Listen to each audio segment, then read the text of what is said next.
태산아, 나 죽을 것 같아. 심장이 터질 것 같아. 장모님? 장모님이 왜? 태산아, 부탁이야. 새별 초등학교에 가서 하준이를 데려와 줘, 제발. 하준이요? 그게 무슨... 태산이 묻기도 전에 전화는 끊겼습니다.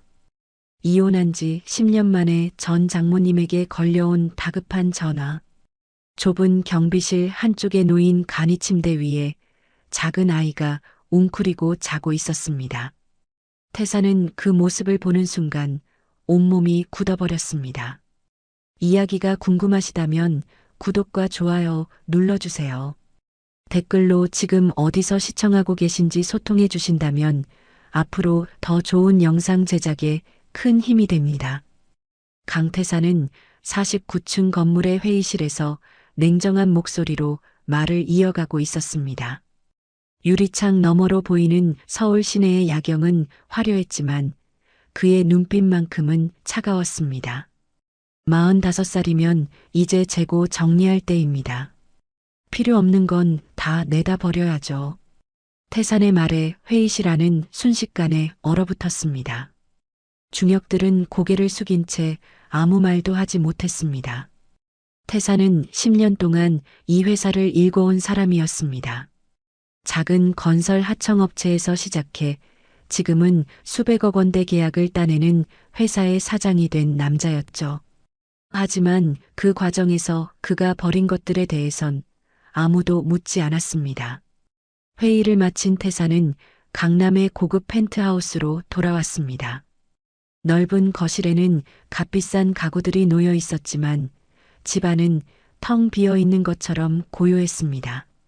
태사는 와인 한 잔을 따라 들고 소파에 앉았습니다. 창밖의 야경을 바라보던 그때 휴대폰이 울렸습니다. 모르는 번호였습니다. 태사는 잠시 망설이다가 전화를 받았습니다. 여보세요? 수화기 너머로 들려온 목소리는 그를 순식간에 얼어붙게 만들었습니다. 태산아, 나 죽을 것 같아. 심장이 터질 것 같아. 그 목소리의 주인은 오정희 여사였습니다. 태산의 전 장모, 10년 전 그가 등을 돌렸던 바로 그 사람이었죠. 장모님? 장모님이 왜? 태산의 목소리는 떨리기 시작했습니다. 오 여사는 숨을 몰아쉬며 힘겹게 말을 이어갔습니다. 태산아, 부탁이야. 새별 초등학교에 가서 하준이를 데려와 줘. 제발. 그 아이를, 하준이를 아무도 데려갈 사람이 없어. 하준이요? 그게 무슨... 태산이 묻기도 전에 전화는 끊겼습니다.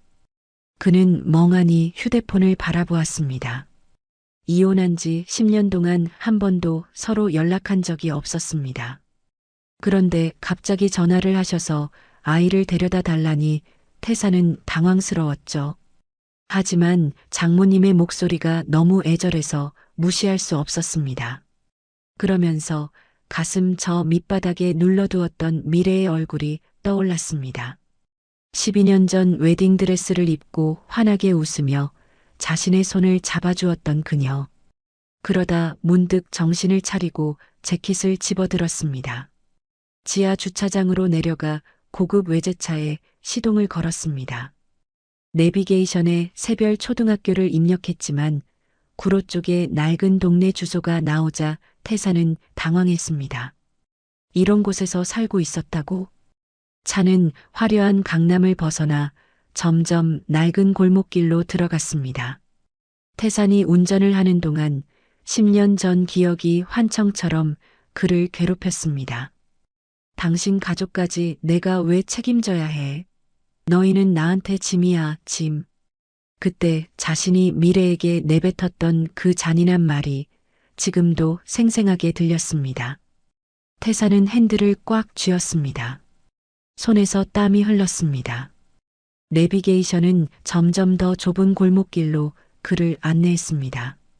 고급 외제차가 이런 곳을 달리는 것 자체가 어색했습니다. 골목길 어귀에서 내비게이션은 길을 잃었습니다. 태사는 차를 세우고 창밖을 내다보았습니다. 낡은 벽돌집들과 좁은 골목, 그 사이로 희미하게 학교 건물이 보였습니다. 태사는 차에서 내려 걸어갔습니다. 명품 구두가 울퉁불퉁한 골목길을 걸으며 소리를 냈습니다. 몇몇 주민들이 그를 신기한 듯 쳐다보았습니다. 이 동네에는 어울리지 않는 옷차림이었으니까요. 드디어 새별 초등학교 정문에 도착했습니다. 이미 밤 9시가 넘어 교문은 굳게 닫혀 있었습니다. 태사는 경비실 불빛을 보고 그쪽으로 향했습니다. 저기요, 실례합니다.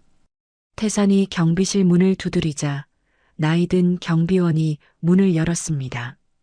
경비원은 태산의 옷차림과 그 뒤로 보이는 외제차를 번갈아 보며 경계하는 눈빛을 보냈습니다. 누구세요? 이 시간에 무슨 일이신지? 저 하준이라는 아이를 데리러 왔습니다. 태산의 말에 경비원은 더욱 의심스러운 표정을 지었습니다. 처음 보는 분인데요. 신분증 좀 보여주시겠습니까? 경비원의 목소리는 단호했습니다. 태사는 당황하며 지갑을 꺼냈습니다. 신분증을 내밀었지만 경비원은 쉽게 믿지 않았습니다. 강태산, 하준이 할머니한테서 연락 받으셨나 보군요.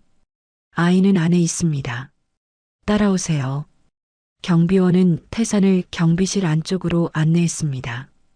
좁은 경비실 한쪽에 놓인 간이 침대 위에 작은 아이가 웅크리고 자고 있었습니다.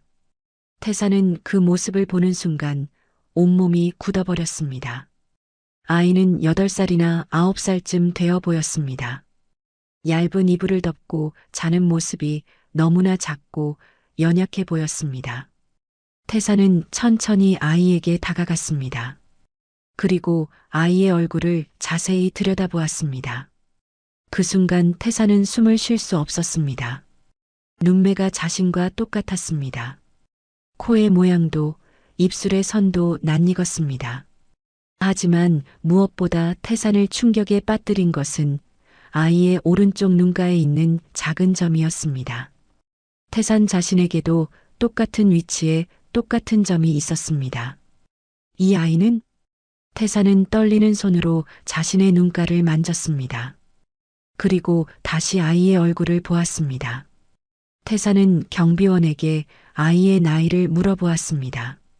그것도 모르고 왔어요? 9살이잖아요. 태산은 그 자리에 털썩 주저앉았습니다. 10년 전에 이혼하였으니 임신 10달을 더하면 9살이 맞았습니다.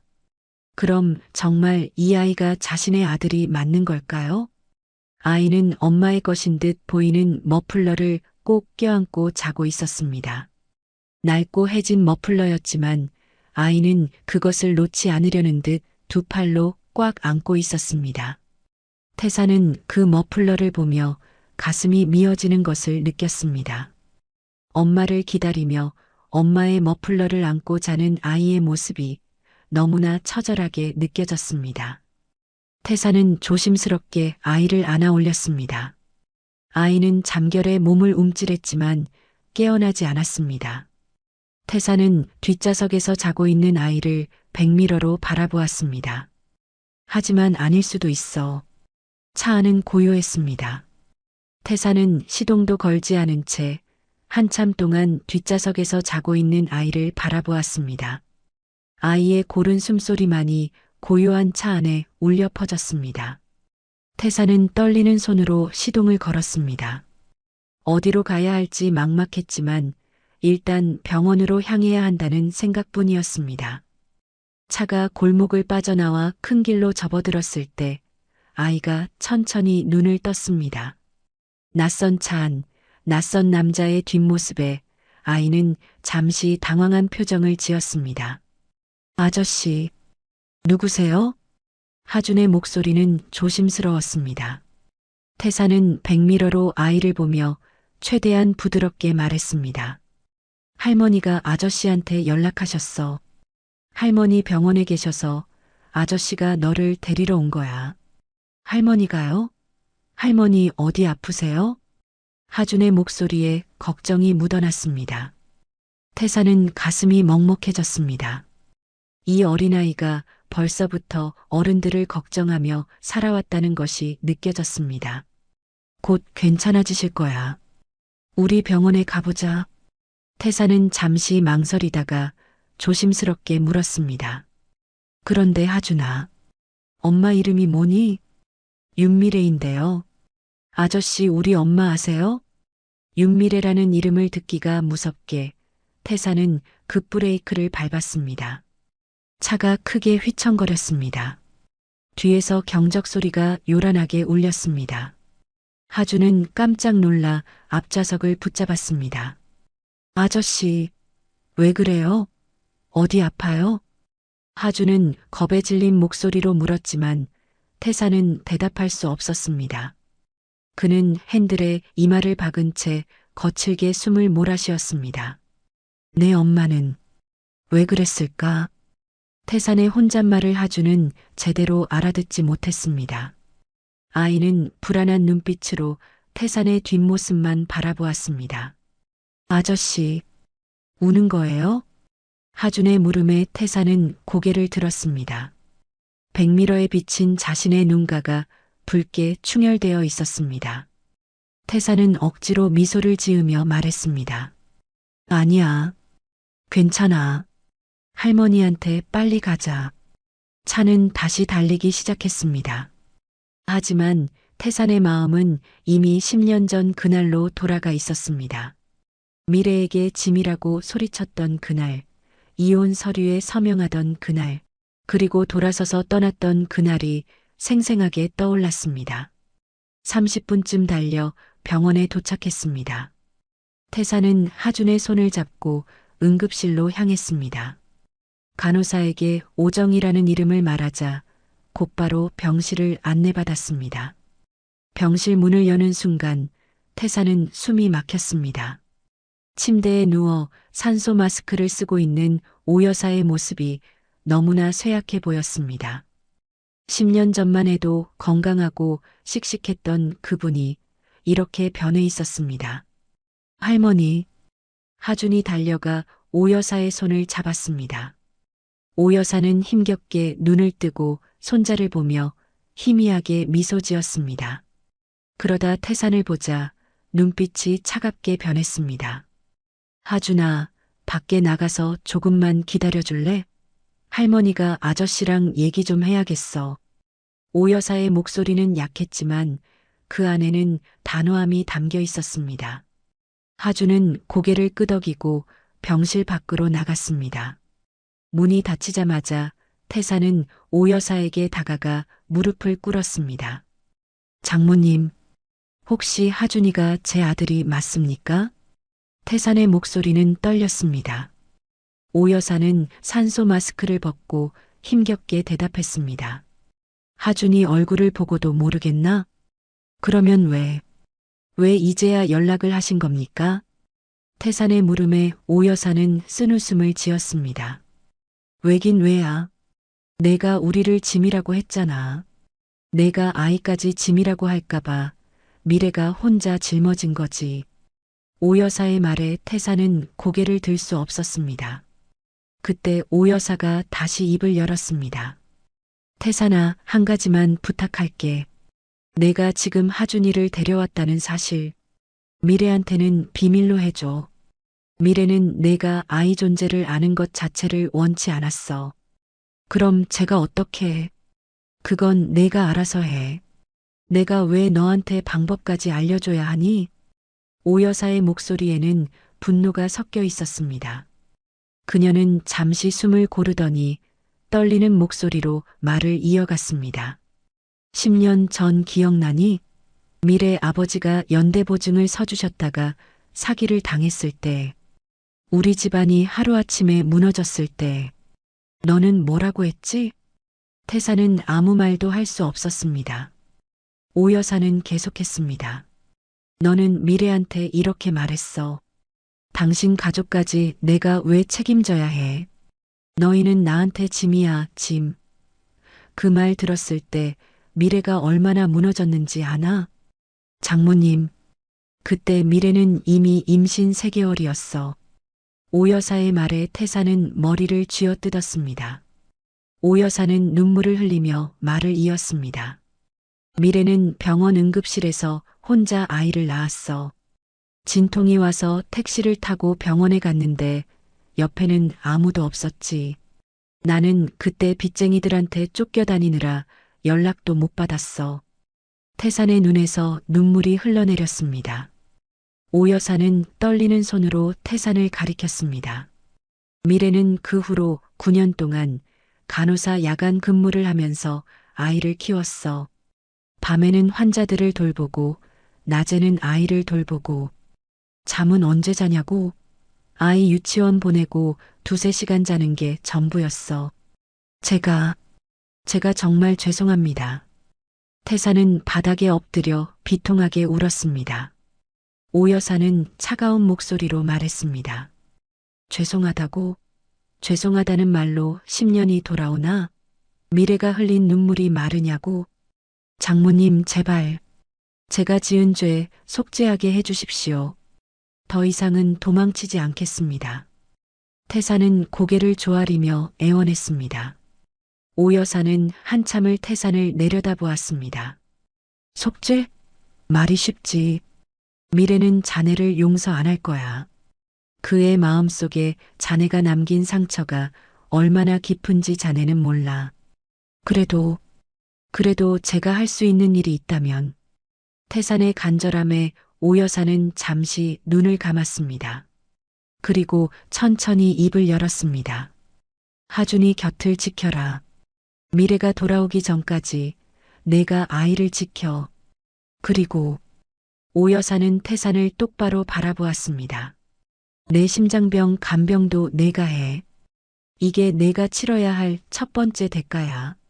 예, 장모님. 무엇이든 하겠습니다. 태사는 고개를 숙였습니다. 오 여사는 다시 산소 마스크를 쓰며 말했습니다. 미래는 지금 병원 일로 상간오지에서 의료 봉사 중이야. 사흘 뒤에 돌아올 거야. 그 전까지 내가 하준이를 돌봐. 태사는 병실 문 밖에 서 있는 하준을 보았습니다. 아이는 복도 의자에 앉아 불안한 표정으로 이쪽을 바라보고 있었습니다. 태사는 주먹을 불끈 쥐었습니다. 병실을 나온 태사는 하준에게 다가가 조심스럽게 말했습니다.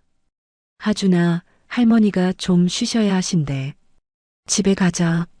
며칠만 아저씨랑 있으면 엄마가 올 거야.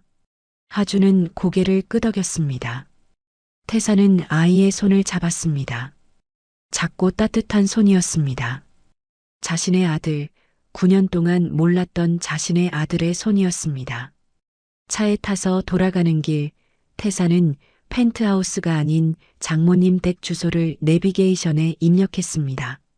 화려한 펜트하우스는 이 아이가 적응하기 어려울 수 있습니다. 아이가 익숙한 곳, 아이가 편안해할 수 있는 곳으로 가야 했습니다. 다시 구로의 낡은 골목으로 들어섰을 때 태사는 문득 깨달았습니다. 자신이 10년 동안 쌓아 올린 성공이라는 것이 얼마나 공허한 것이었는지를. 진짜 소중한 것은 여기 이 좁은 골목 어딘가에 있었다는 것을 말이죠. 집에 도착해 하준이를 방에 재우고 태사는 소파에 누워 천장을 바라보았습니다. 태사는 잠들 수 없었습니다. 10년 전 이혼 서류에 서명하던 순간이 자꾸만 떠올랐습니다. 미래가 울면서 난 혼자라도 괜찮아. 그냥 가라고 말하던 그 목소리가 귓가에 맴돌았습니다. 미안해. 정말 미안해. 태사는 팔로 눈을 가렸습니다. 하지만 눈물은 멈추지 않았습니다. 45년을 살면서 처음으로 진심으로 후회했습니다. 아침 햇살이 낡은 커튼 사이로 비집고 들어왔습니다. 태사는 소파에서 뒤척이다 겨우 눈을 떴습니다. 온몸이 뻐근했습니다. 평생 푹신한 침대에서 자던 그에게 딱딱한 소파는 고문과도 같았습니다. 하지만 불평할 자격이 없다는 것을 태사는 알고 있었습니다. 거실 시계를 보니 아침 7시였습니다. 태사는 조심스럽게 일어나 하준이의 방 쪽을 바라보았습니다. 문틈으로 아이의 고른 숨소리가 들렸습니다. 태사는 부엌으로 가서 냉장고를 열었습니다. 김치, 된장, 계란 몇 개가 전부였습니다. 태사는 한숨을 쉬었습니다. 요리라고는 라면밖에 끓여본 적이 없는 그였습니다. 그때 거실 책장 위에 놓인 스케치북이 눈에 들어왔습니다. 태사는 천천히 다가가 스케치북을 집어들었습니다. 표지에는 삐뚤빼뚤한 글씨로 강하준이라고 쓰여 있었습니다. 태사는 조심스럽게 스케치북을 펼쳤습니다. 첫 장에는 할머니 그림이 그려져 있었습니다. 환하게 웃고 있는 할머니의 모습이었습니다. 다음 장에는 엄마 그림이 있었습니다. 간호사 옷을 입은 엄마가 환자를 돌보는 그림이었습니다. 태사는 한 장 한 장 넘겼습니다. 그러다 어느 페이지에서 손이 멈췄습니다. 가족 그림이었습니다. 할머니, 엄마 그리고 하준이가 손을 잡고 서 있었습니다. 세 사람 모두 환하게 웃고 있었습니다. 그런데 그림 한쪽 구석에 네 번째 사람이 있었습니다. 아니, 사람이라고 하기는 어려웠습니다. 그것은 검게 칠해진 실루엣이었습니다. 얼굴도 표정도 없이 그저 검은 그림자로만 표현된 존재였습니다. 태사는 그림 아래에 적힌 글씨를 읽었습니다. 우리 가족, 엄마, 할머니, 나, 그리고 아빠라고 쓰여 있었습니다. 태산의 손이 떨렸습니다. 스케치북이 바닥에 떨어졌습니다. 검은 그림자. 태사는 무릎을 꿇고 주저앉았습니다. 아이의 마음속에서 자신은 얼굴도 없는 검은 그림자였습니다. 존재하지만 존재하지 않는 것, 있지만 없는 것 같은 그런 존재였습니다. 바로 그때 10년 전 기억이 선명하게 떠올랐습니다. 10년 전 그날 밤이었습니다. 미래는 거실 소파에 앉아 울고 있었습니다. 손에는 빨간 독촉장 뭉치가 들려 있었습니다. 미래의 아버지가 친구의 연대보증을 서주었다가 사기를 당한 직후였습니다. 3억 원이라는 거액의 빚이 하루아침에 미래의 가족에게 덮쳐왔습니다. 태사는 그때 막 회사를 키우고 있었습니다. 큰 계약을 따내기 직전이었습니다. 그에게 3억은 큰 돈이었지만 불가능한 금액은 아니었습니다. 하지만 태사는 선택했습니다.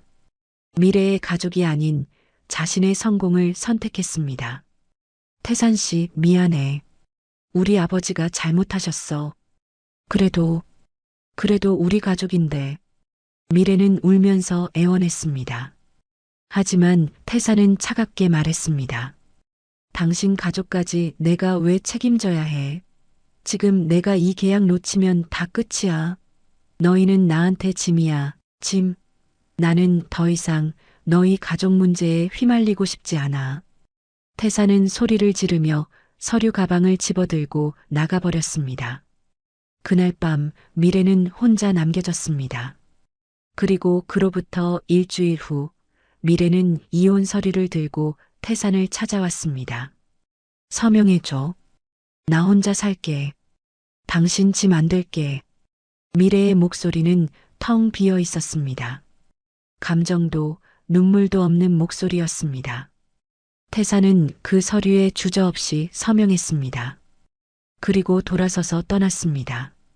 미래가 뱃속에 아이를 품고 있다는 사실도 모른 채로 말이죠. 현재로 돌아온 태사는 바닥에 주저앉아 고개를 떨구었습니다. 내가 정말 짐승만도 못한 놈이었구나. 하준의 방문이 열리는 소리가 들렸습니다. 태사는 황급히 눈물을 닦고 일어섰습니다. 하준이 졸린 눈으로 나왔습니다. 아저씨, 배고파요. 그래, 밥 먹자. 아저씨가 뭐 해줄게. 태사는 부엌으로 가서 라면을 꺼냈습니다.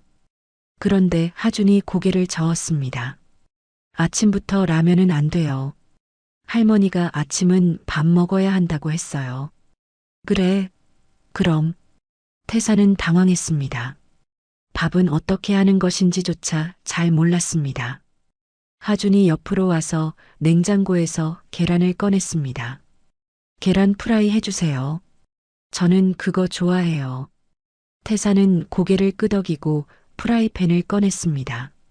그런데 기름을 너무 많이 두르는 바람에 계란이 기름에 튀었습니다.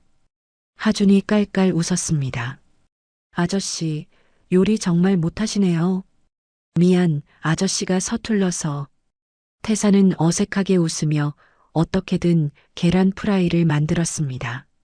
밥과 김치, 그리고 그을린 계란 프라이가 전부였지만 하준은 맛있게 먹었습니다. 그런데 아저씨는 우리 엄마랑 어떻게 아세요? 하준의 질문에 태사는 숨이 막혔습니다. 뭐라고 대답해야 할까요? 태사는 한참을 망설이다가 입을 열었습니다. 아저씨가 옛날에 엄마를 알았어. 옛날에요? 그럼 친구예요? 응, 뭐 그런 거야. 태사는 더 이상 말할 수 없었습니다. 하준은 밥을 먹다가 문득 물었습니다. 아저씨, 저희 아빠는 왜 안 와요? 태산의 손이 멈췄습니다. 하준은 계속 말했습니다. 엄마한테 물어보면 엄마는 아빠가 바쁜 사람이라고 해요. 그래서 못 온다고. 그런데 저는 아빠가 저를 안 좋아해서 안 오는 것 같아요. 그럴 리가. 친구들은 다 아빠랑 놀이공원도 가고 축구도 하는데 저는 한 번도 못 해봤어요. 할머니는 아빠 얘기만 하면 울어요. 그래서 저는 아빠 얘기 안 해요. 하준의 말에 태산의 가슴이 찢어지는 것 같았습니다. 태산은 젓가락을 내려놓았습니다. 그리고 하준을 바라보았습니다. 하준아. 태산은 더 이상 참을 수 없었습니다. 진실을 말해야 했습니다. 아이가 이렇게 아파하는데 더 이상 숨길 수 없었습니다. 사실은 아저씨가 내 아빠야. 하준의 얼굴이 굳었습니다. 숟가락이 바닥에 떨어졌습니다. 네, 아저씨가 내 아빠란다. 태사는 떨리는 목소리로 말했습니다. 하준은 고개를 저었습니다. 아니에요. 거짓말이에요. 하준아, 아저씨가. 싫어요. 아저씨 거짓말쟁이에요. 하준은 소리를 지르며 밥상을 밀쳤습니다. 그릇이 바닥에 떨어져 깨졌습니다. 하준은 울면서 현관문을 열고 밖으로 뛰쳐나갔습니다. 하준아.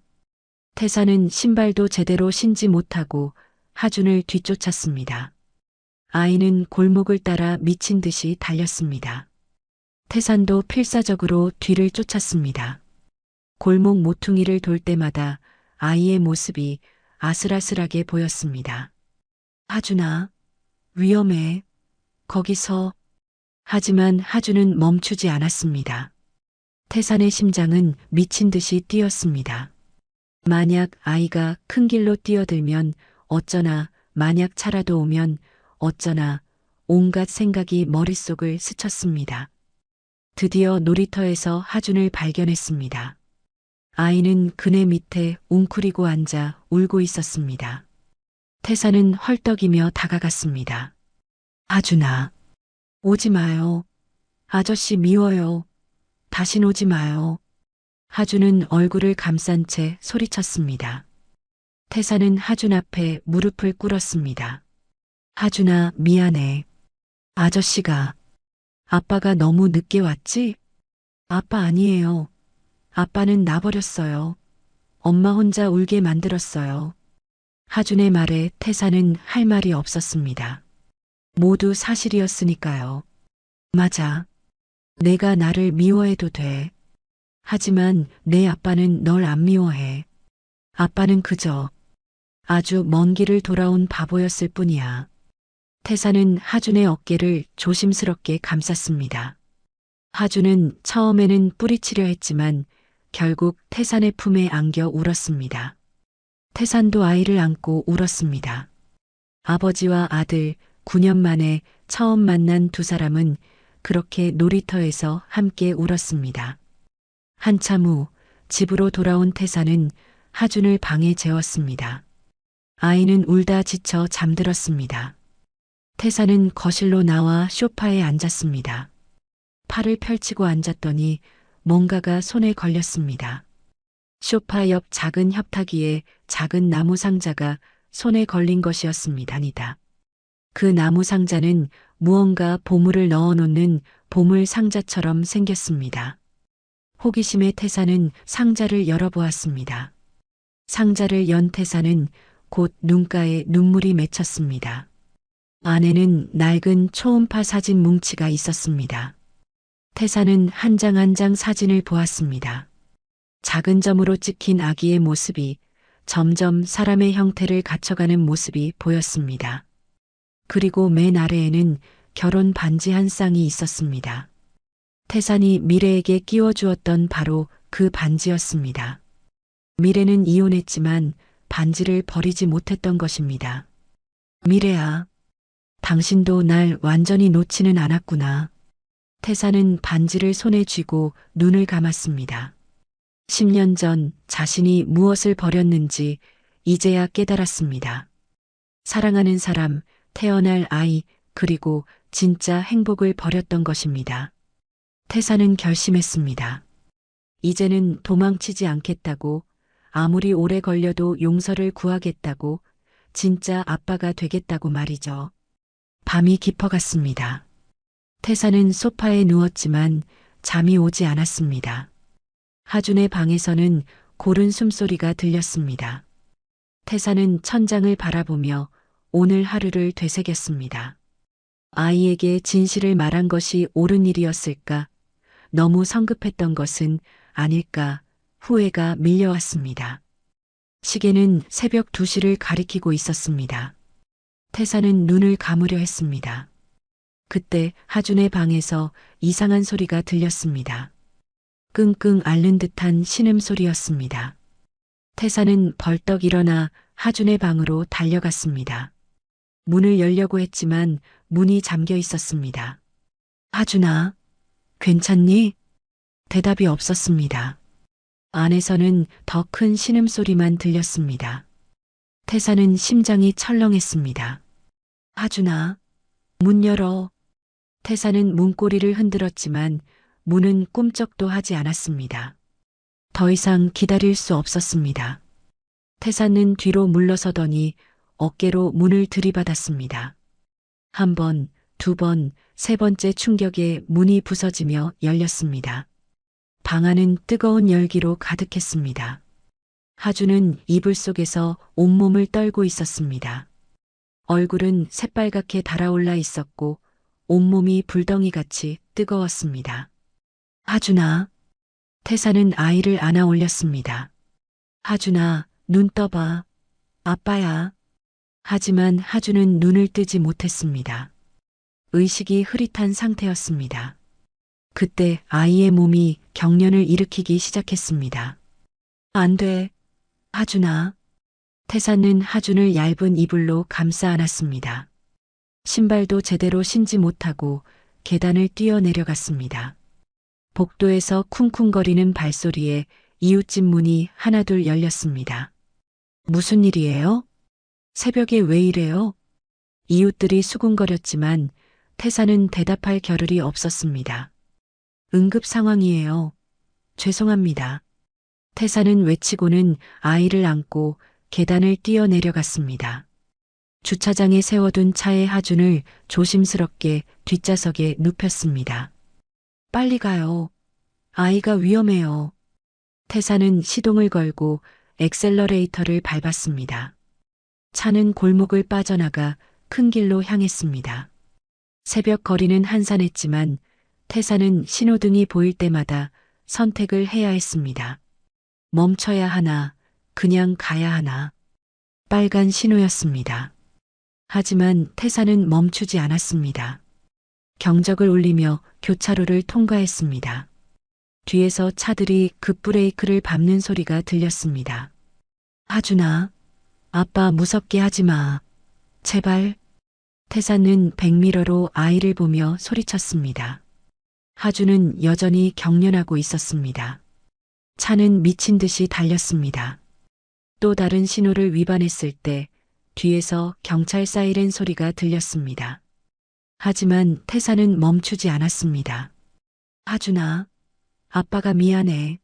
내가 이렇게 아픈 건 다 아빠 때문이야. 제발 버티렴. 조금만 버텨. 태산의 목소리는 울음 섞인 절규였습니다. 그의 얼굴은 눈물 범벅이 되어 있었습니다. 드디어 병원이 보였습니다. 태산은 응급실 입구 앞에 차를 세웠습니다. 뒤따라온 경찰차도 멈췄습니다. 경찰관이 차에서 내려 다가왔습니다. 운전자분, 신호를 3번이나. 제 아들이 죽어갑니다. 제발.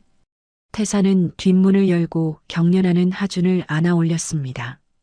경찰관은 아이의 상태를 보고 표정이 굳었습니다. 어서 들어가세요. 나중에 병원에서 조서받겠습니다.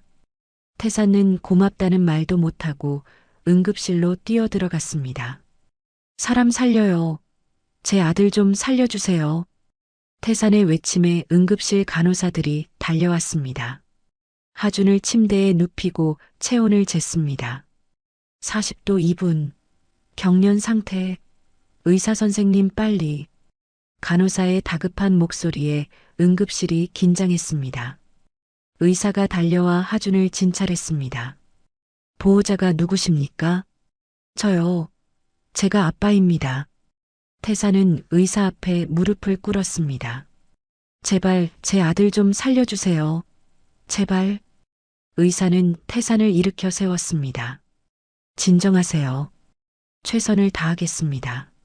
먼저 해열제를 투여하고 경련을 멈춰야 합니다. 간호사들이 하준에게 링거를 꽂고 약물을 투여했습니다. 태사는 침대 옆에서 하준의 손을 꼭 잡았습니다. 하준아, 아빠 여기 있어. 괜찮을 거야. 1시간쯤 지났을까요? 약물 투여 후 하준의 경련이 점차 멈췄습니다. 체온도 조금씩 떨어지기 시작했습니다. 의사가 나와서 말했습니다. 일단 고비는 넘겼습니다. 하지만 이 정도 고열 경련은 보통 심각한 정신적 스트레스가 원인인 경우가 많습니다. 아이에게 최근 큰 충격을 준 일이 있습니까? 의사의 질문에 태사는 고개를 숙였습니다. 아이가 안정을 찾을 때까지 절대 안정이 필요합니다. 더 이상 충격을 주시면 안 됩니다. 의사의 말에 태사는 고개를 끄덕였습니다. 하준은 병실로 옮겨졌고 태사는 침대 옆 의자에 앉아 아이를 지켰습니다. 새벽 5시쯤 하준이 천천히 눈을 떴습니다. 아이의 눈은 여전히 초점이 흐릿했습니다. 엄마, 아빠. 하준은 몽롱한 목소리로 중얼거렸습니다. 태사는 하준의 손을 꼭 잡았습니다. 아빠 여기 있어. 이제 어디 안 가. 절대 안 가. 태사는 하준의 손등에 이마를 대고 눈물을 흘렸습니다. 뜨거운 눈물이 아이의 손을 적셨습니다. 해가 뜨기 시작했습니다. 태산의 휴대폰이 울렸습니다. 비서의 전화였습니다. 사장님, 오전 10시에 500억 계약건 최종 미팅이 있습니다. 준비하셔야. 태산은 비서의 말을 끊었습니다. 취소해. 네. 사장님, 이 계약 따내려고 6개월을 준비했잖습니까? 취소하라고. 오늘 오전 미팅 전부 취소해. 아니, 앞으로 한 달 일정 다 취소해. 사장님, 정신 차리세요. 이 계약 놓치면 내게는 지금 500억보다 더 중요한 게 있어. 더 이상 말하지 마. 태사는 전화를 끊어버렸습니다. 그리고 휴대폰 전원을 껐습니다. 같은 병원에 입원해 있던 오 여사가 달려와서 그런 태산을 보았습니다. 그녀의 눈에는 놀라움과 함께 미세한 인정의 빛이 담겨 있었습니다. 정말 변했구나. 장모님 오셨어요? 미래한테 연락할 방법이 없을까요? 하준이가 이렇게 아픈데. 미래는 지금 핸드폰도 안 터지는 곳에 있어. 모레나 돼야 돌아와. 태사는 한숨을 쉬었습니다. 아이가 이렇게 아픈데 엄마에게 연락이 안 된다니. 태사는 무력감에 빠졌습니다. 아무것도 할 수 없었습니다. 그저 아이 곁을 지키는 것밖에는. 태사는 하준의 침대 옆에 앉아 하룻밤을 지샜습니다. 아이의 체온을 수시로 확인하고 땀을 닦아주고 손을 잡아주었습니다. 처음으로 아버지다운 일을 하고 있었습니다. 9년 늦었지만 그래도 지금이라도 하고 있었습니다. 아침이 되자 하준의 열은 많이 내렸습니다. 의사는 이틀 정도 입원 관찰이 필요하다고 했습니다. 태사는 고개를 끄덕였습니다. 태사는 혼자 남아 하준을 지켰습니다. 창밖으로 아침 햇살이 들어왔습니다. 서울 시내 어딘가에서 사람들은 출근을 하고 회사는 돌아가고 계약은 오가고 있겠지요. 하지만 태산에게는 지금 이 순간 이 아이가 전부였습니다. 하준아, 아빠가 늦었지? 9년이나 늦었어. 하지만 이제는 안 늦을게. 내가 학교 갈 때도 밥 먹을 때도 잠잘 때도 아빠가 옆에 있을게. 약속해. 태사는 하준의 작은 손을 두 손으로 감싸며 조용히 맹세했습니다.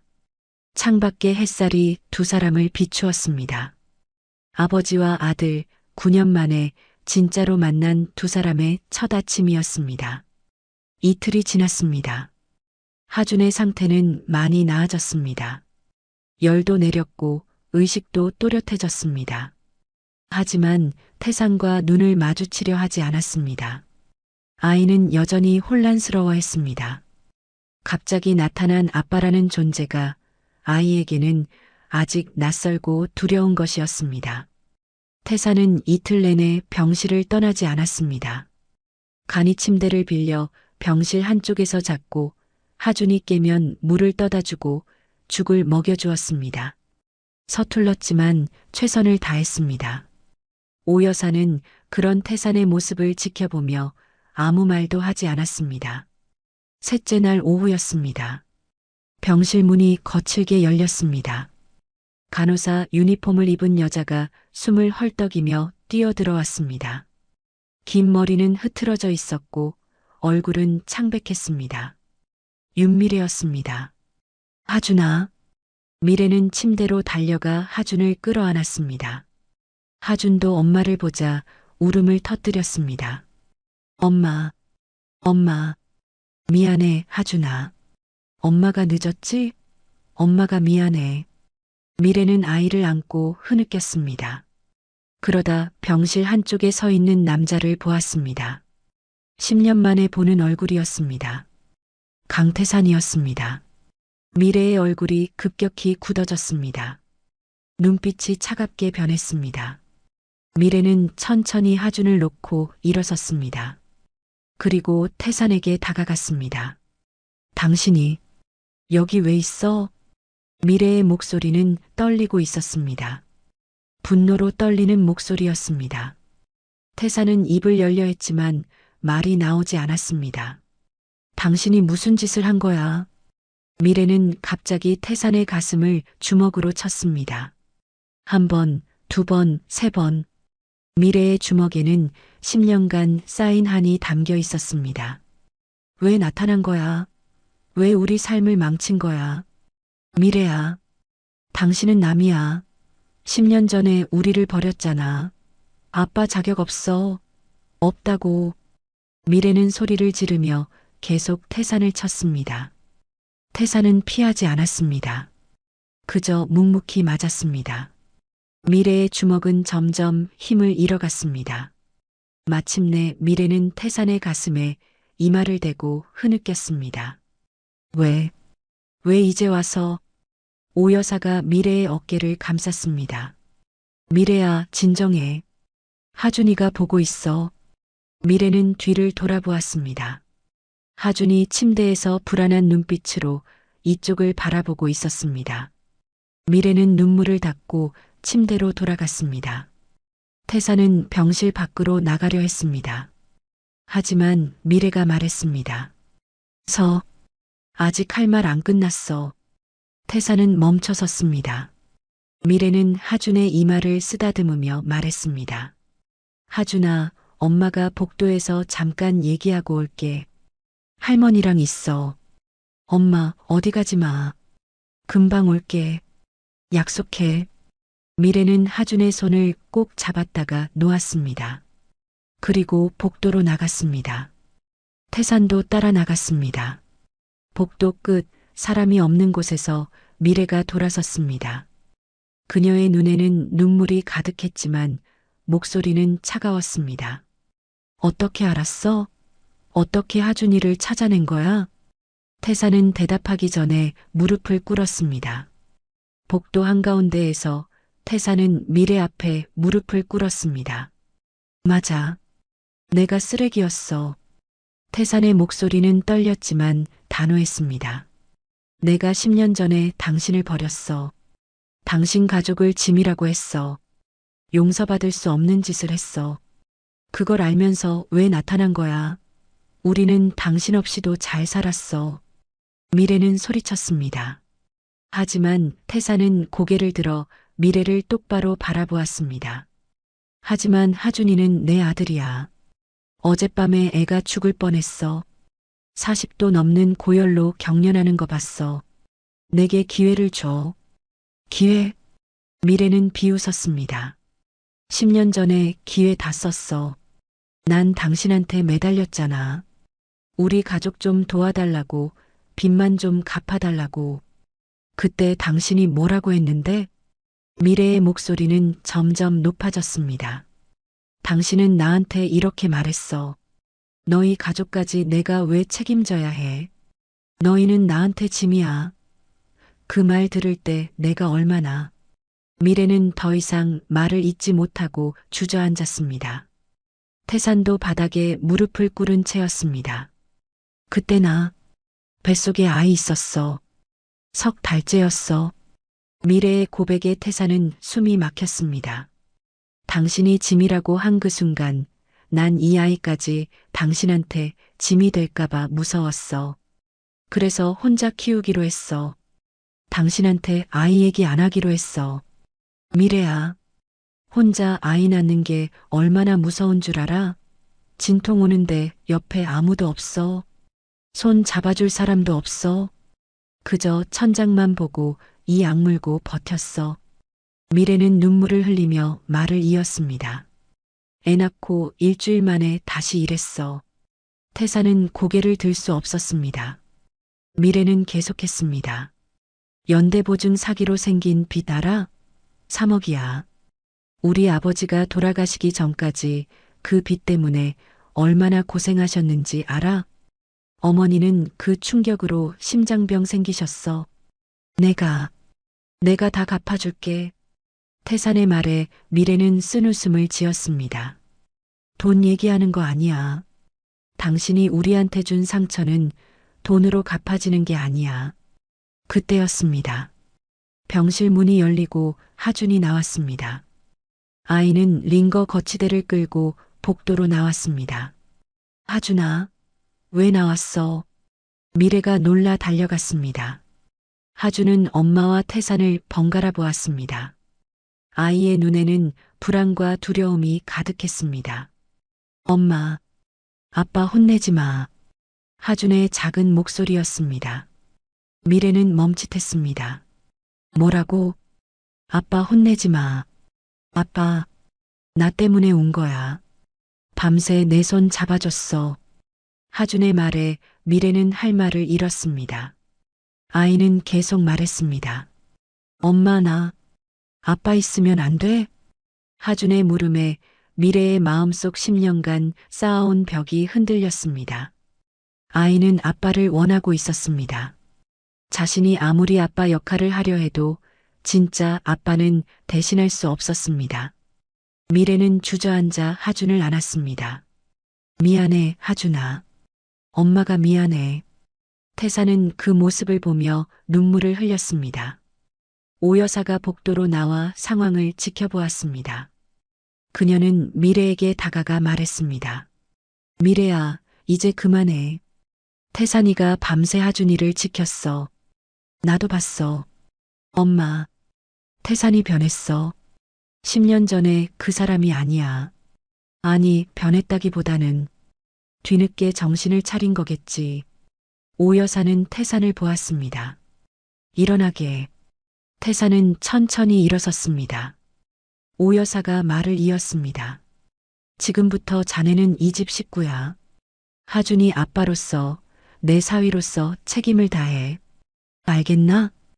예, 장모님. 오 여사는 미래를 보았습니다. 미래야, 너도 이제 결정해야 해. 평생 미워하면서 살 거야? 아니면 기회를 줄 거야? 미래는 대답하지 못했습니다. 10년간 쌓인 원망이 한순간에 사라질 수는 없었습니다. 하지만 아들의 눈빛을 보았을 때 미래는 알았습니다. 자신의 감정만으로 결정할 수 없다는 것을 말이죠. 당신, 미래는 태산을 보았습니다. 하준이 다시 다치게 하면 절대 용서 안 해. 알겠어? 응. 절대 다시는 그런 일 없게 할게. 태산은 고개를 숙였습니다. 미래는 하준의 손을 잡고 병실로 돌아갔습니다. 태산도 조심스럽게 따라 들어갔습니다. 병실에는 어색한 침묵이 흘렀습니다.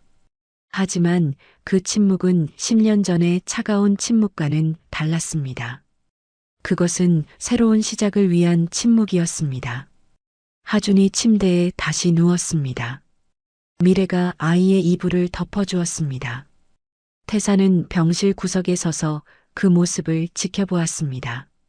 감히 다가갈 수 없었습니다. 아직은 그럴 자격이 없다는 것을 알고 있었습니다. 하지만 하준이 고개를 돌려 태산을 보았습니다. 아빠. 작은 목소리였지만 그 한마디가 태산의 가슴을 울렸습니다. 처음으로 아이가 자신을 아빠라고 불러주었습니다. 응, 하준아. 아빠 어디 안 가지? 안 가. 절대 안 가. 약속해. 태사는 침대 곁으로 다가가 하준의 손을 잡았습니다. 미래는 그 모습을 보며 복잡한 표정을 지었습니다. 증오와 분노, 그리고 희미한 희망이 뒤섞인 표정이었습니다.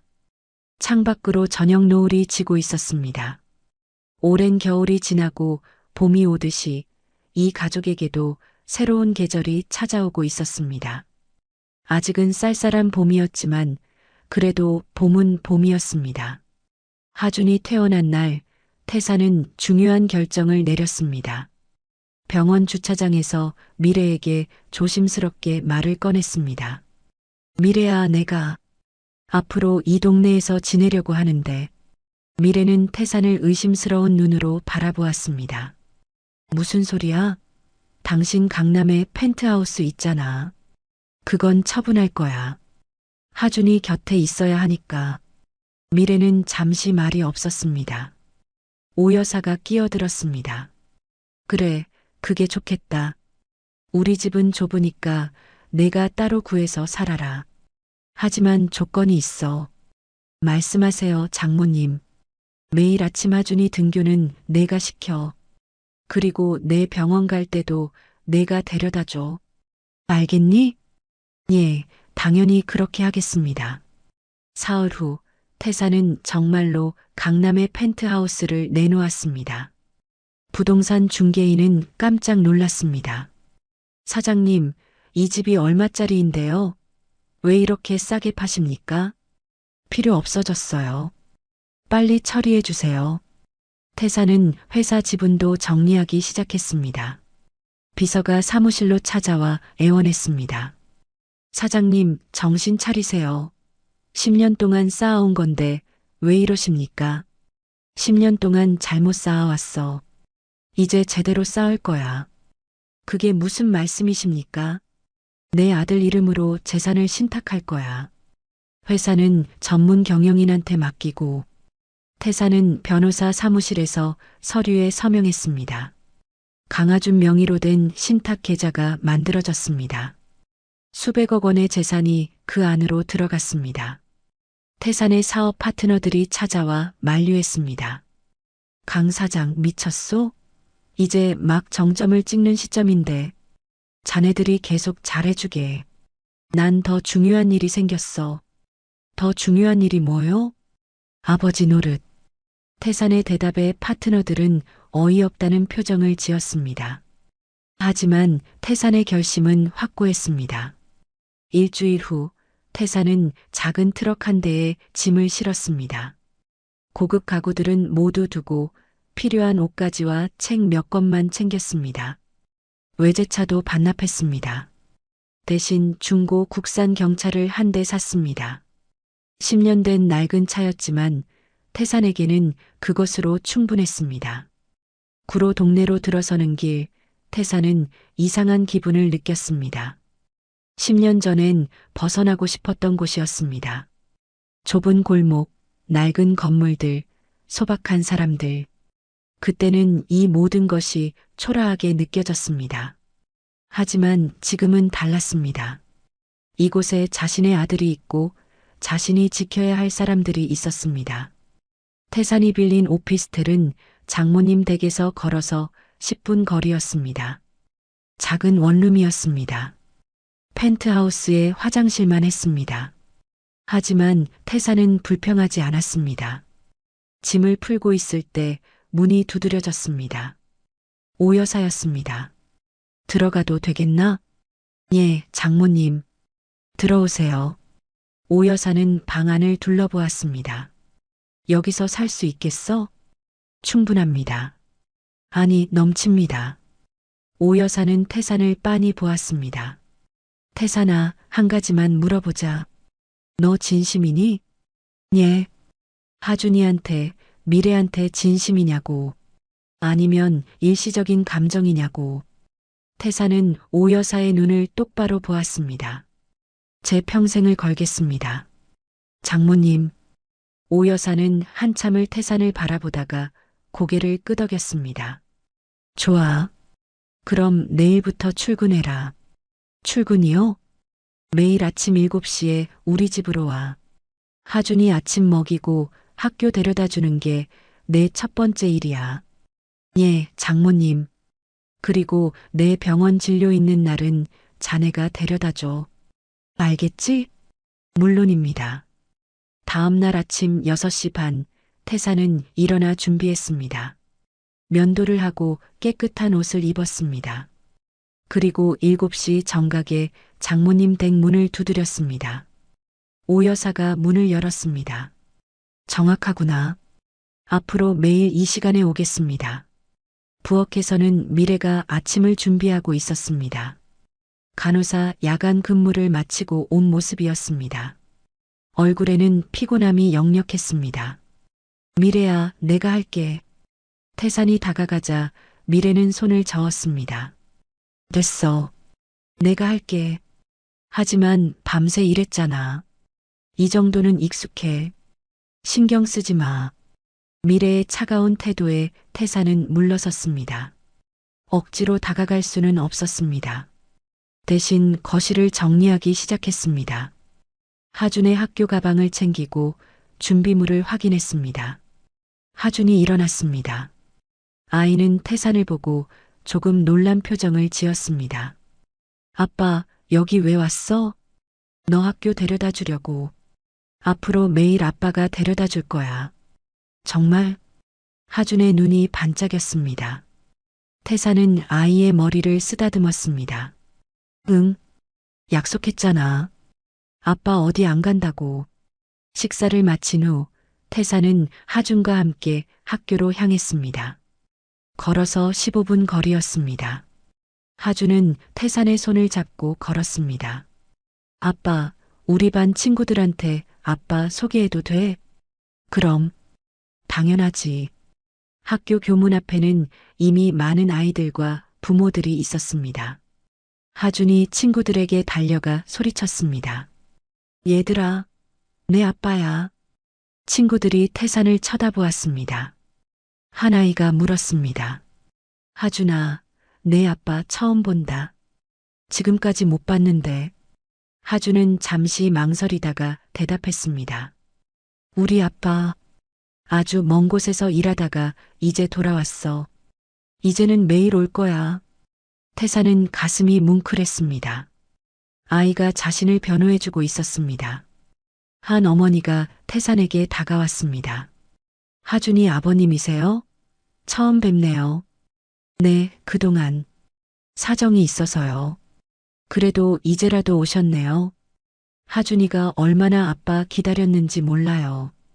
그 말에 태산은 고개를 숙였습니다. 하준이 교실로 들어가고 태산은 혼자 돌아왔습니다. 걷는 내내 아이의 말이 떠올랐습니다. 아주 먼 곳에서 일하다가 이제 돌아왔어. 정말 그랬습니다.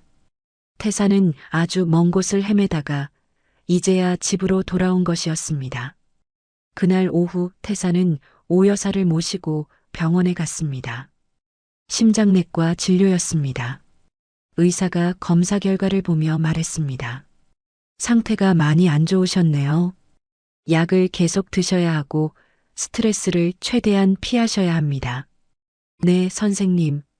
진료를 마치고 나오는 길 오 여사가 말했습니다. 태산아, 미안하구나. 무슨 말씀이세요?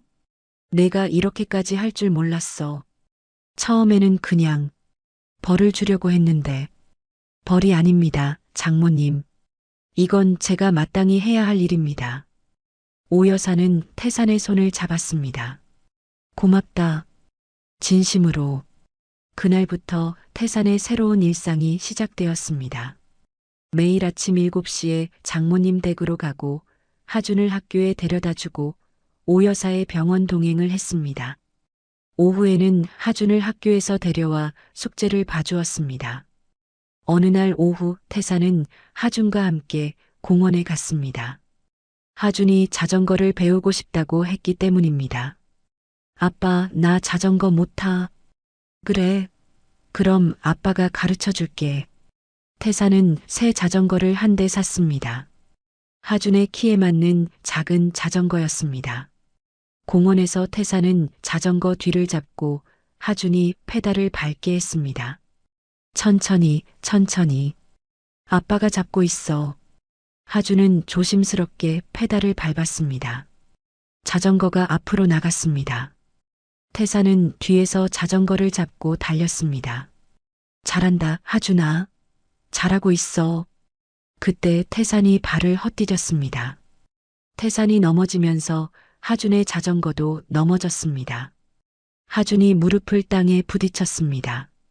무릎에서 피가 났습니다. 아, 하준아. 미안해. 태산은 황급히 일어나 하준을 안았습니다. 하지만 하준은 울지 않았습니다. 괜찮아, 아빠. 남자니까 이 정도는 괜찮아. 하준은 씩씩하게 말했습니다. 하지만 무릎은 따가웠을 것입니다. 태산은 손수건으로 하준의 무릎을 닦아주며 말했습니다. 아빠가 조심 못 시켜서 미안해. 괜찮아. 아빠, 자전거 다시 세워줘. 다시 해볼래. 하준의 모습에 태산은 감동했습니다. 이렇게 강한 아이로 자랐구나. 미래가 정말 잘 키웠구나. 태산은 자전거를 다시 세우고 하준을 태웠습니다. 저녁 집으로 돌아왔을 때 미래가 하준의 무릎을 보고 놀랐습니다. 하준아, 이게 어떻게 된 거야? 엄마, 괜찮아. 자전거 배우다가 넘어진 거야. 미래는 태산을 노려보았습니다. 조심 좀 하라고 했잖아. 미안. 내가 부주의했어. 태산은 고개를 숙였습니다. 미래는 한숨을 쉬며 약상자를 꺼냈습니다. 하준의 무릎에 소독약을 바르고 밴드를 붙여주었습니다. 그날 밤 하준이 잠든 후 태산은 거실에서 하준의 스케치북을 다시 펼쳤습니다. 검은 그림자가 그려진 그 페이지였습니다. 태산은 조심스럽게 연필을 들었습니다. 그리고 검은 그림자 위에 천천히 얼굴을 그려넣기 시작했습니다. 웃는 얼굴이었습니다. 환하게 웃고 있는 아빠의 얼굴이었습니다. 언젠가는 내가 날 이렇게 기억해줬으면 좋겠다. 태산은 조용히 속삭이며 그림을 완성했습니다. 검은 그림자는 이제 웃는 아빠가 되어 있었습니다. 비록 서투른 그림이었지만 태산의 마음이 담겨 있었습니다. 그날부터 태산은 매일 하준의 곁을 지켰습니다. 돈으로도 말로도 아닌 시간과 헌신으로 속죄하기 시작했습니다. 그것이 진짜 아버지가 되는 유일한 길이라는 것을 알았기 때문입니다. 한 달이 흘렀습니다. 태산의 일상은 완전히 달라져 있었습니다. 새벽 6시에 일어나 조깅을 하고 7시에 장모님 댁에 가서 하준이 아침 먹이고 학교에 데려다 주는 것이 이제 자연스러워졌습니다. 회사 중역회의도 골프 약속도 고급 레스토랑도 모두 과거의 일이 되었습니다. 어느 날 아침 하준이 태산에게 물었습니다. 아빠, 오늘 우리 반에 학부모 참관 수업이 있어. 올 수 있어? 그럼. 당연히 가야지. 진짜? 다른 애들 아빠들도 다 온대. 하준은 신이 나서 학교로 갔습니다. 태산은 그날 오전에 학교를 찾았습니다. 교실 뒤편에 마련된 학부모 자리에 앉았습니다. 다른 부모들이 태산을 힐끔힐끔 쳐다보았습니다. 처음 보는 얼굴이었기 때문이죠. 한 어머니가 옆에 앉으며 말을 걸었습니다. 하준이 아버님이시죠? 저는 민서 엄마예요. 아, 네. 반갑습니다. 하준이가 요즘 정말 밝아졌어요. 아버님 오시고 나서요. 그 말에 태산은 고개를 숙였습니다. 제가 늦게 왔습니다.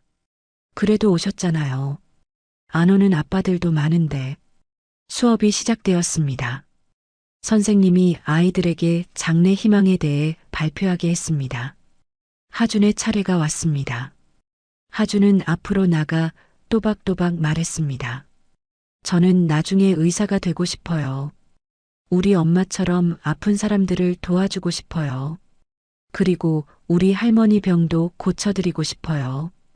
태사는 가슴이 뭉클했습니다. 9살 아이가 벌써 이런 생각을 하고 있다니. 수업이 끝나고 태사는 담임 선생님과 상담을 했습니다. 하준이 아버님이시죠? 처음 뵙겠습니다. 죄송합니다. 그동안 사정이 있어서. 괜찮습니다. 하준이가 요즘 수업 태도가 정말 좋아졌어요. 전에는 좀 산만하고 불안해 보였는데 요즘은 집중도 잘하고 친구들이랑도 잘 어울려요. 그렇습니까? 네. 가정이 안정되니까 아이도 안정되는 것 같아요. 앞으로도 잘 부탁드립니다. 선생님의 말에 태사는 책임감을 느꼈습니다. 자신이 있고 없고가 아이에게 이렇게 큰 영향을 미친다는 것을 실감했습니다. 그날 오후 태사는 하준과 함께 숙제를 하고 있었습니다. 수학 문제였는데 초등학교 2학년 문제가 생각보다 어려웠습니다. 아빠, 이 문제 어떻게 풀어? 이건. 태사는 문제를 들여다보았습니다. 사과가 몇 개 있고 몇 개를 먹고 몇 개를 더 샀다는 내용이었습니다. 간단해 보였지만 막상 설명하려니 어려웠습니다. 아빠, 이것도 몰라? 하준이 웃으며 물었습니다. 태사는 어색하게 웃었습니다. 아빠가 공부를 다시 해야겠다. 괜찮아. 내가 가르쳐 줄게. 하준은 태산에게 문제 푸는 방법을 차근차근 설명해 주었습니다. 태산은 아이의 설명을 들으며 고개를 끄덕였습니다. 아이가 선생님이 되고 자신이 학생이 된 기분이었습니다. 우와, 우리 하준이가 선생님보다 더 잘 가르치는데? 에이, 아빠가 일부러 그러는 거지. 두 사람은 함께 웃었습니다. 태사는 이런 평범한 순간이 얼마나 소중한지 깨달았습니다. 태사는 미래에게도 그동안의 고생을 보상해주고 싶었습니다. 다음 날 태사는 변호사와 만나 10년 전 경매로 넘어간 미래 아버지의 상가 건물에 대해 조사를 시작했습니다. 현재 소유주를 찾아내고 매입 가능성을 타진했습니다. 쉽지 않은 일이었지만 태사는 포기하지 않았습니다. 일주일 후 태사는 놀라운 소식을 들었습니다. 상가 건물의 현재 소유주가 매각 의사가 있다는 것이었습니다. 가격은 30억이었습니다. 태사는 망설이지 않고 계약을 진행했습니다. 저녁 태사는 미래에게 조심스럽게 말을 꺼냈습니다. 미래야, 잠깐 얘기 좀 할 수 있을까? 무슨 일인데? 태사는 봉투 하나를 꺼냈습니다. 안에는 부동산 등기부등본이 들어 있었습니다. 이게 뭔데? 10년 전에 경매로 넘어간 아버님 상가 건물이야. 내가 되찾았어. 미래의 얼굴이 굳었습니다. 서류를 들여다보던 미래의 손이 떨리기 시작했습니다. 이게 우리 아버지 건물. 명의는 장모님으로 해뒀어. 이제 다시 당신 가족 거야.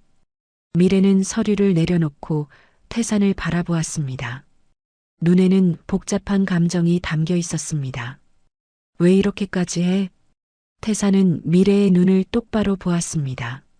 10년 전에 내가 했던 말, 당신네 가족이 짐이라고 했잖아. 그 말을 취소하고 싶어. 당신네 가족은 짐이 아니었어.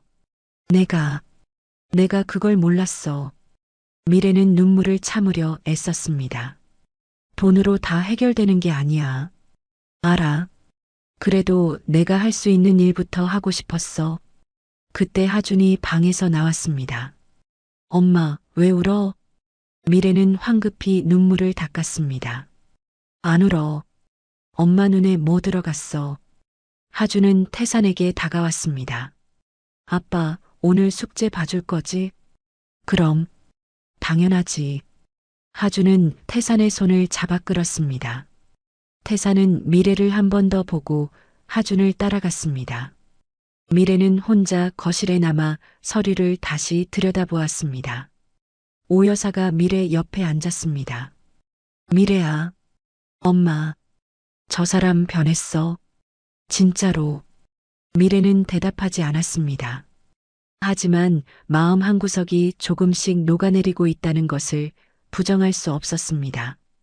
그날 밤 하준과 숙제를 마친 태사는 집으로 돌아가려고 했습니다. 현관문을 나서는데 미래가 불렀습니다. 잠깐만.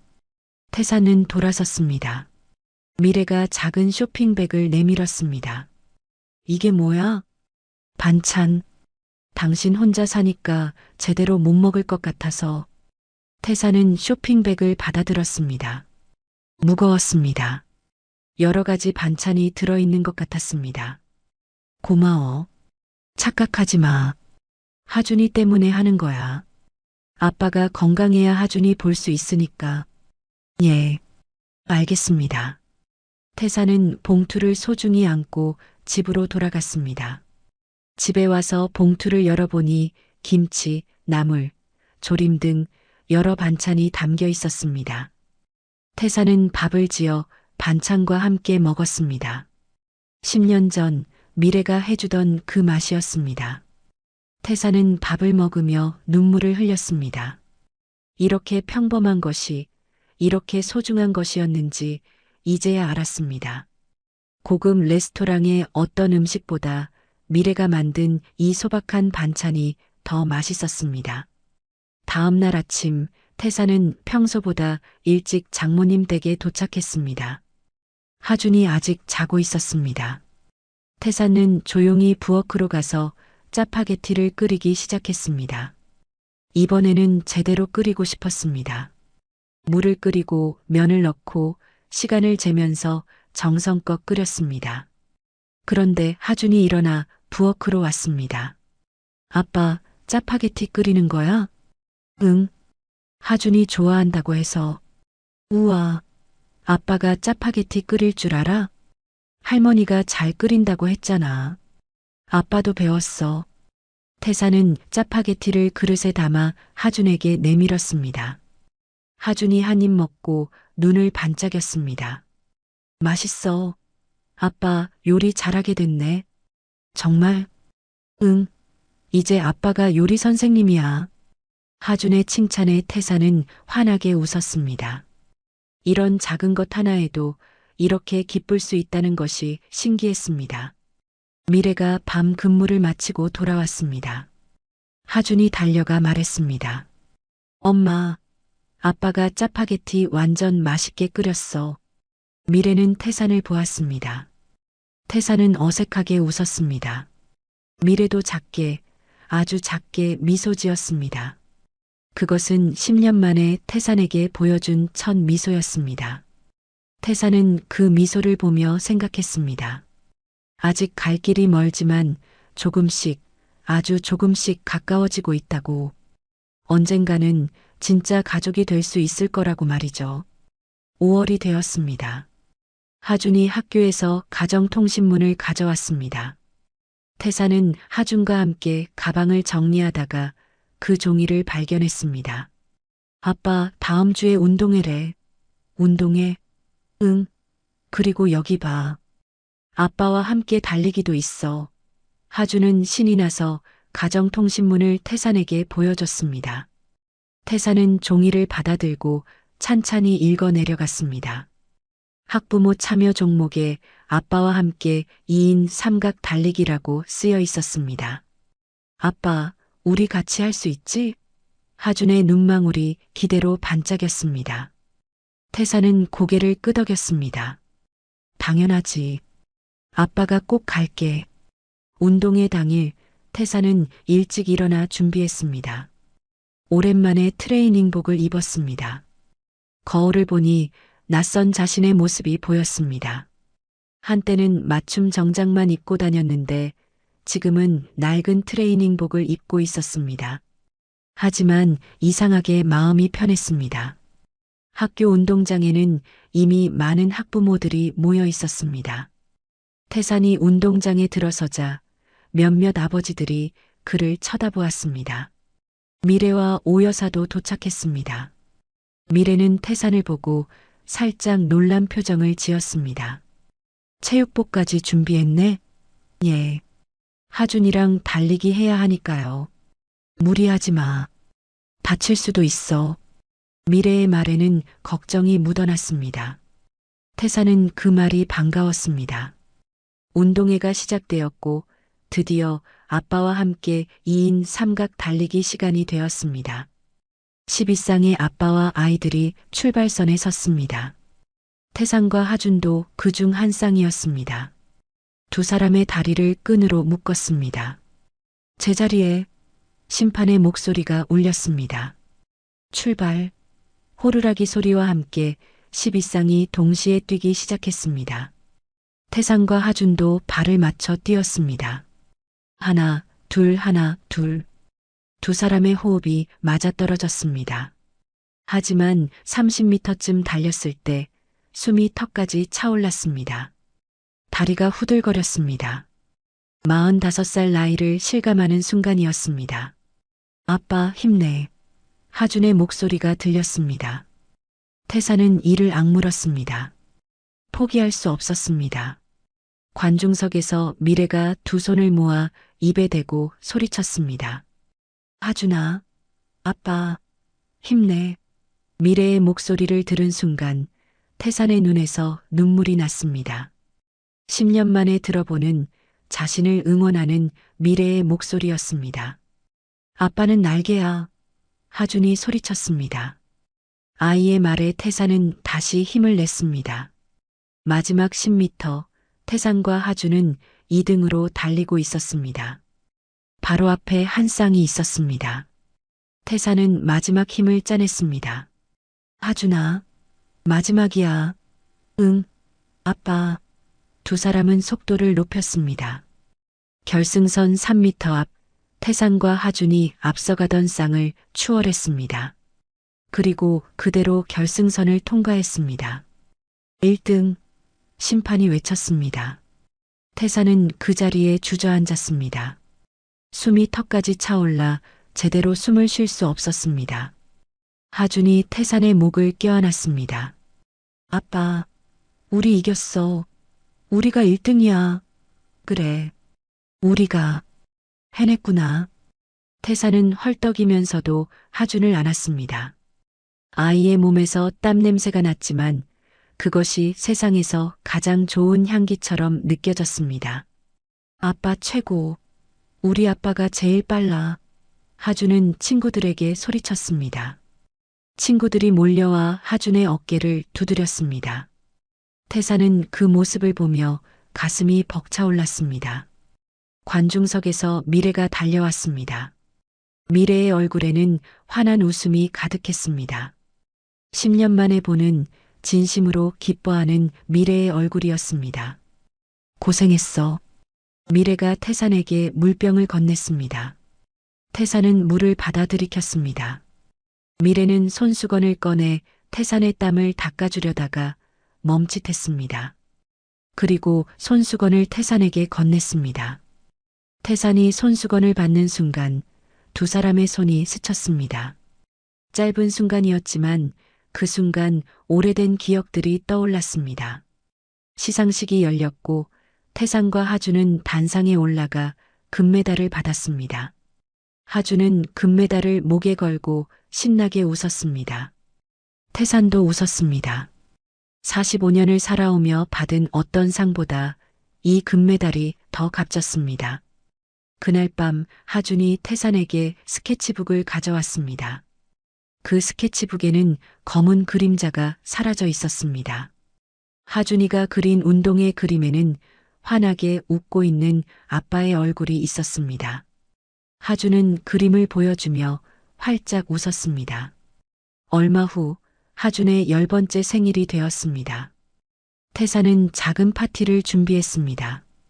파티장에는 풍선과 케이크가 준비되어 있었습니다. 하준은 케이크 앞에서 촛불을 불며 소원을 빌었습니다. 우리 가족 영원히 함께하게 해주세요. 아이의 소원에 태산과 미래는 눈물을 글썽였습니다. 파티가 끝난 후 미래는 태산의 오피스텔을 찾아왔습니다. 작은 방이었지만 깨끗하게 정리되어 있었습니다. 미래는 방 안을 둘러보다가 말했습니다. 당신이 바보처럼 내 곁에 있어주는 게 이제 익숙해졌어. 태산은 미래를 바라보았습니다. 그럼 이제 평생 당신 곁에서 바보로 살게. 미래는 태산의 눈을 똑바로 보았습니다. 당신이 진정으로 미안해하는 걸 알겠어. 이제 그 짐 함께 짊어지자. 미래는 주머니에서 작은 상자를 꺼냈습니다. 안에는 10년 전 결혼 반지가 들어 있었습니다. 미래는 태산의 손을 잡고 천천히 반지를 끼워 주었습니다. 이번엔 절대 빼지 마. 응, 절대 안 뺄게. 태산도 미래의 손에 반지를 끼워 주었습니다. 10년 만에 두 사람은 다시 부부가 되었습니다.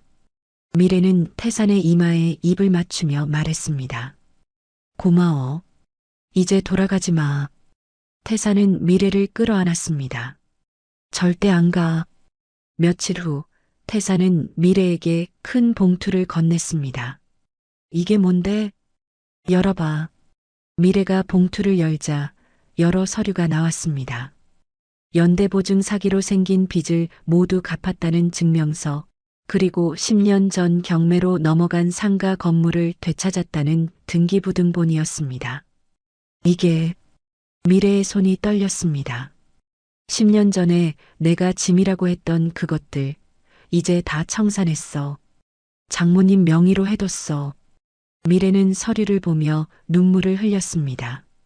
미래는 태산을 끌어안고 울었습니다. 10년간 쌓였던 모든 한과 슬픔이 눈물로 흘러나왔습니다.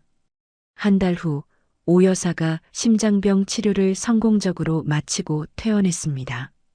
태산과 미래, 하주는 함께 오 여사를 새 집으로 모셨습니다. 작지만 따뜻한 빌라였습니다. 네 식구가 함께 살 수 있는 곳이었습니다. 손주들 더 봐야겠네. 오 여사가 농담을 했습니다. 세 사람은 함께 웃었습니다. 어느 월요일 아침, 태산과 미래는 함께 하준을 학교에 데려다 주었습니다.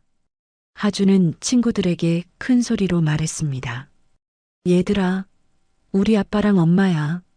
담임 선생님이 웃으며 말했습니다. 하준이가 요즘 정말 밝아졌어요. 가족의 힘이네요. 하준이 교실로 들어가기 전에 돌아서서 소리쳤습니다. 엄마, 아빠, 사랑해요. 두 사람은 손을 흔들며 대답했습니다. 우리도 사랑해. 학교를 나서는 길, 태사는 미래의 출근 가방을 들어주었습니다. 미래의 흐트러진 머리를 다정하게 넘겨주었습니다. 당신은 내 비서야? 미래가 웃으며 물었습니다. 태산도 웃었습니다. 평생 비서할게. 미래는 태산을 올려다보며 10년 전 결혼을 승낙할 때와 똑같은 환한 미소를 지었습니다. 태산은 미래의 손을 꼭 잡고 속삭였습니다.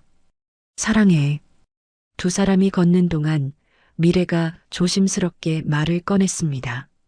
여보, 우리 하준이 그림 봤어? 응. 웃는 얼굴로 잘 그렸더라. 미래는 태산의 손을 더 꼭 잡으며 말했습니다. 하준이에게 동생이 필요할 것 같아. 태산은 걸음을 멈췄습니다. 미래를 돌아보았습니다. 정말? 미래는 수줍게 고개를 끄덕였습니다. 태산은 감격에 벅차 미래를 들어 올리려다가 스스로 멈췄습니다. 조심해야지. 두 사람은 함께 웃었습니다. 태산은 미래를 조심스럽게 끌어안았습니다. 우리 함께 가자. 이번엔 절대 돌아가지 않을게. 약속 지켜. 이번엔 진짜야. 응, 진짜. 그날 저녁 태산은 하준의 스케치북을 다시 펼쳤습니다. 검은 그림자가 그려졌던 그 자리에는 이제 환하게 웃는 아빠가 있었습니다. 그리고 그 옆에 하준이 작은 글씨로 써놓은 메시지가 있었습니다. 사랑해요, 아빠. 태사는 그 글씨를 보며 눈물을 흘렸습니다. 이제야 진짜 아빠가 된 것 같았습니다. 주말 오후 네 식구는 함께 공원으로 산책을 나갔습니다. 오 여사도 건강을 되찾아 함께 걸을 수 있었습니다. 하준은 태상과 미래의 손을 양쪽으로 잡고 가운데서 뛰며 물었습니다. 엄마, 아빠, 우리 영원히 이렇게 있을 거죠? 그럼. 두 사람이 동시에 대답했습니다. 오 여사가 뒤에서 웃으며 말했습니다. 손주 하나 더 생기면 할머니가 얼마나 바빠질지 모르지? 모두가 웃었습니다. 따뜻한 5월의 햇살이 네 사람을 비췄습니다. 그들의 그림자가 땅 위에 하나로 합쳐졌습니다. 할머니, 엄마, 아빠, 아들. 그리고 곧 태어날 새 생명까지 완전한 가족의 그림자였습니다. 태사는 걸으며 생각했습니다. 45년을 살며 성공이 전부인 줄 알았습니다. 하지만 진짜 성공은 여기 있었습니다. 사랑하는 사람들과 함께 걷는 이 평범한 오후가 세상 어떤 것보다 소중했습니다. 오늘 이야기를 끝까지 들어주셔서 감사합니다. 영상 보시고 느끼신 감정, 댓글로 함께 나눠주세요. 여러분의 한마디가 누군가에겐 큰 위로가 될 수 있습니다. 영상이 마음에 드셨다면 구독과 좋아요로 응원 부탁드립니다.